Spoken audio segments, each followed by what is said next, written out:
Hey guys, so thank you so much for joining me on this Resolve Weddings course. We're going to look at DaVinci Resolve specifically for wedding films, and we're going to jump right in now by having a look at the edit page. This is where we're going to cut and create the wedding film, do the edit before going into the coloring section. And if you ever use something like Final Cut or Premiere, it's going to be quite familiar to you. When you're getting to grips with it, it can be a little bit confusing, but it's going to make sense quite quickly, and we're going to jump right in now. Alright, so I'm going to start a new project. Let's call this First Wedding Film. Okay, so we're in the edit page. You can tell that by this little symbol at the bottom. This panel is how we access the different pages. At the top we can access a few settings. Preference is quite useful for accessing our output audio. You can choose the headphones that you're working with.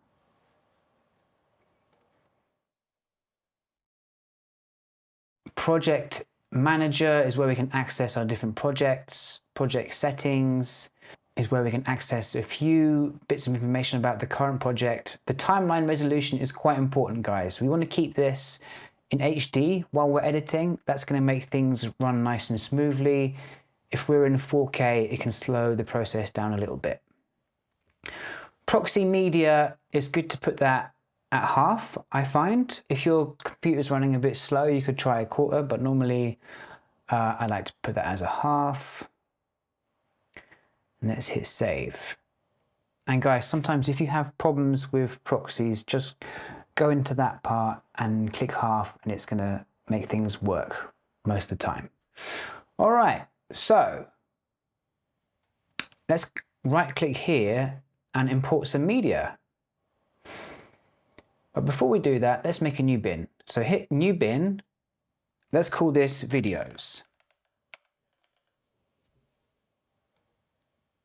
Click on videos. And now we're going to import media. And guys, it's good to import all of the videos into one folder. I know it can be tempting to put a different folder for each camera, but it actually works a lot faster if we just have one. So this is my latest wedding film.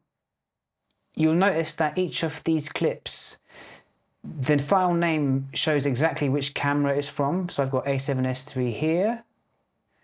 A bit further down, I've got A7 IV, and here I've got B-A7S III, so I know it's my second A7S III. So even though it's all in the same folder, I know which camera is from which. I've got a few from a A7C at the bottom. Hit open. It's going to ask me if I want to change the project frame rate. I'm going to say don't change. Because I've got a lot of clips at 100 frames per second, but I want to stick with 24 frames per second, or you could use 25 if you prefer. By default, DaVinci chooses 24 for us. Right, so I'm just going to get rid of most of these clips because I don't need them. So currently, these are all 100 frames per second clips. I love shooting at 100 frames per second personally, but what we're going to do now is change the clip attributes and put it down to 25. Now everything's going to be in slow motion. And what I can do is right click and click Generate Proxy Media. And guys, that's my recommended workflow. It's just keep everything in one folder, select it all, and just hit Generate Proxy Media once. Then you're going to have to go and let your computer deal with it. But if you do this the night after your wedding, you can have all your proxy media done, and basically it's going to save you a lot of time just faffing around. If you make all sorts of different folders and then you start trying to attach proxies for each different folder and then making proxies for the files you missed, that's how I first tried to do it. because my camera can record proxies at 25 and 50 frames per second, but it doesn't for 100 frames. But that process is very convoluted. You have to keep coming back to the computer to see if it's done it. And ultimately what I found most easiest is just to create proxies for everything all at once. And then just go have a break, you know, let the computer do the work, do it in the night before you go to sleep. In the morning, all those proxies are going to be made for you and you're ready to go. All right, guys, so I'm just keeping this fast and simple by having only a few files here. Obviously, it's going to take you a bit longer to create all your proxies, but my computer's done that in a minute or two. And now we're going to drag these files into the timeline here.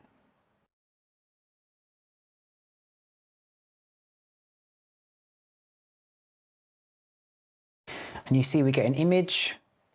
We can scroll through the timeline. I'm going to zoom out. And this is a shortcut I've put on my mouse.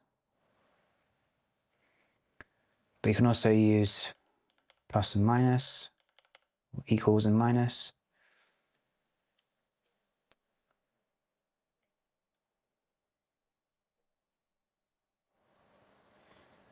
So we can scroll through our footage. All of this is shot in log.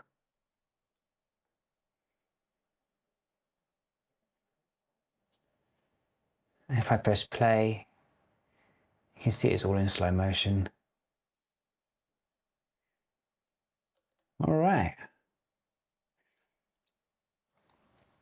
So guys, let's have a little look at the basics here. Here we have the inspector. We can click inspector and it goes. I'll click it again and it comes back. I can adjust this a little bit because I've only got one layer. I can have a bit of a bigger image, which is nice. And here I can do some basic functions and it's all fairly self-explanatory, guys. So I don't really need to show you, but look, we can zoom in and out. We can change the position. We can rotate. We can crop if we want to put some bars in at the top and bottom. So those are the tools that we can use in the inspector. Slide that along. We've got the audio mixer here, but guys, we don't really need to use that for the moment. I can switch that off. There is a whole nother page about audio here, which is a bit more useful. And so here we've seen the way we organize the files. We can also see images of them by clicking here. And guys, once you've got all your files there, you can make sure by clicking date modified that they're in the right order. If they're out of order, just hit that. Make sure you got the lowest one first, and then they're all going to be in order, ready for you to drag them in. So I can get rid of the media pool by clicking here, get myself a larger screen. I'm going to zoom in a little bit, press play. And now I'm ready to start cutting down this video. But guys, we're going to talk about using the shortcuts to start trimming in the next video. Before we move on to that, let's have a look at some of the other things we've got here. We've got effects. For wedding films, there's not too many effects that we'll use. We can use cross dissolve, classic, but we'll need to give ourselves a little bit of space.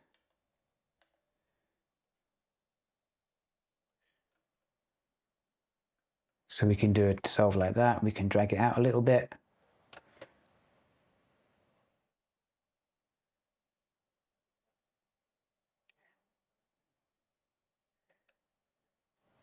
And that's pretty much the only transition that I would use, apart from maybe a dip to black. We should just go, here we go.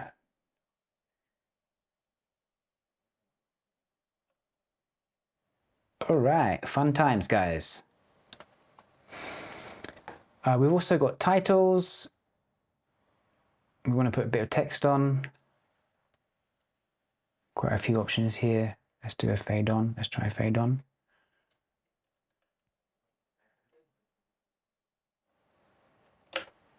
And then to edit this, we might go back to the inspector and type first wedding film.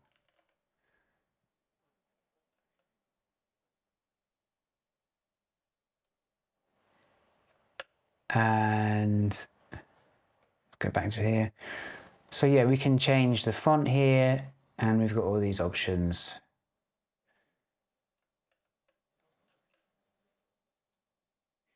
That's nice and clean. That's fine. All right. So tons of titles to have a look. We've got basic title, which might be pretty useful. This does nothing. So let's get rid of that. Basic title. Again, click on it. Let's put some text in. Hello. All right. So we can also apply transitions to the font, so I can blend that in and out.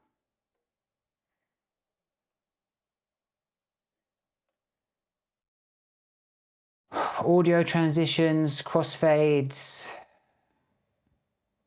That's self-explanatory. Hopefully it's the same thing, but for audio, more or less. Right, so now we've got our first bin, all the videos. Let's create another bin, and now let's make that one timelines. So now we can access timelines, create new timeline. Let's call this one short.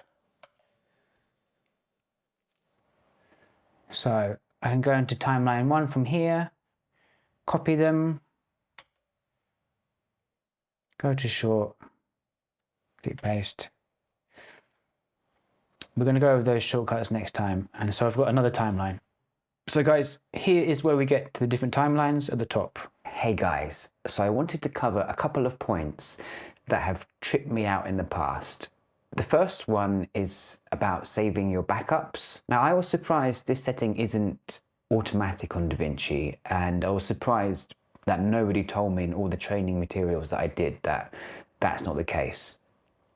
And I didn't find this out until I made a wedding film and it crashed, and it was near the end and there was no backups. Absolute disaster. So happy to share this trick with you now. So DaVinci does have an autosave function, and it hardly ever crashes, and I made about 10 films without any issue, and then just one day it did crash. So make sure you've got backups selected as well as the autosave. To do this, we're going to go to the preferences, head over to user, project load and save, and just make sure project backups is clicked on. Now live save is automatically selected, but project backups you'll need to select, put a folder, choose your amount of time you need to back up. You're hardly ever going to need to use this, guys, because as I say, DaVinci is very reliable, but make sure it's selected in case of emergency. And once you've done it once, it should load up like that every time. I only had to click that once and now it's fine. And there's one other thing I wanted to show you guys. When you're copying and pasting between timelines, I'm going to press copy. I'm going to go to the short one. If I just press paste now, nothing's going to happen. You have to click on the timeline and paste. Just a small thing. If you've not clicked on it, it won't paste. And sometimes I've been confused as to why it's not pasting. But there you go. Now you know. And guys, just a note about structure and the process. Normally what I would do is once I've imported all my video from the wedding and brought it onto the timeline, I would go over to timelines, create a new one, and do one for speeches and create a new timeline for the ceremony. And then basically cut out all those bits and put them into the timeline.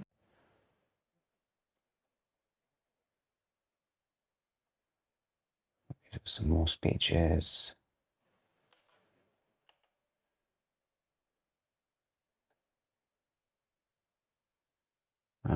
Here's the ceremony clips. So I'm just doing this very roughly to show you.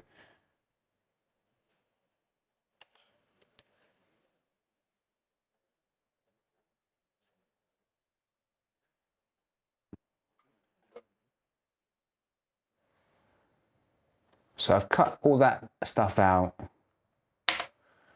and now I can concentrate on the highlight without editing those other bits. That's just how I work. You guys are free to work in your own way.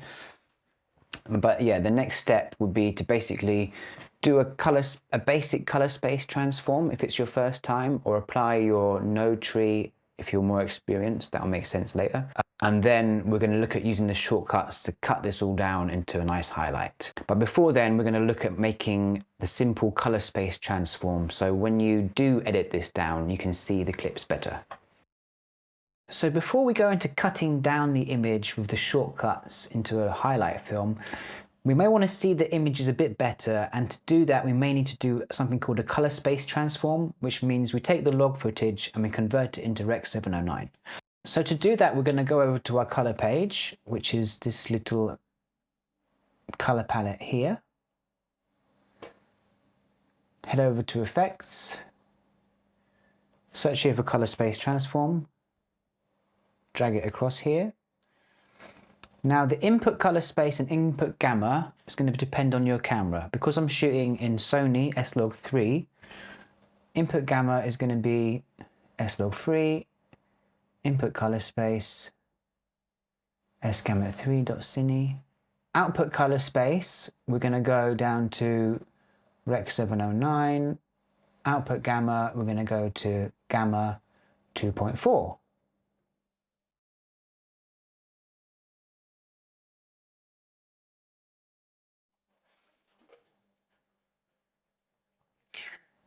And guys, I'm going to do a little bit of a dip to the colors because I'm shooting at 1.7, because with log in Sony it captures more detail in the highlights. So I'm going to tend to need to bring down the image a little bit. So I'm just going to leave that as a basic curve. Obviously it's far from finished, but what I'm going to do is press Ctrl+C, copy that, and then I can apply that to the rest here and to this side. Now all these clips have a basic color grade. So when I go back to my edit page, I can see what I'm doing a little bit better, and that might help me choose the clips. Obviously that's not the final color. We're going to go into that shortly. That's just the first step before we start doing the editing. So guys, thanks for watching. I hope that all makes sense. Feel free to watch this again. In the next video, we're going to go into shortcuts. That's going to explain a lot more information. A lot of the functions up here, for example, in edit, we're basically going to learn how to do that with shortcuts. It's going to be a lot faster than clicking through in that manner. All right, guys, see you soon. See you in the next one. Thanks for watching.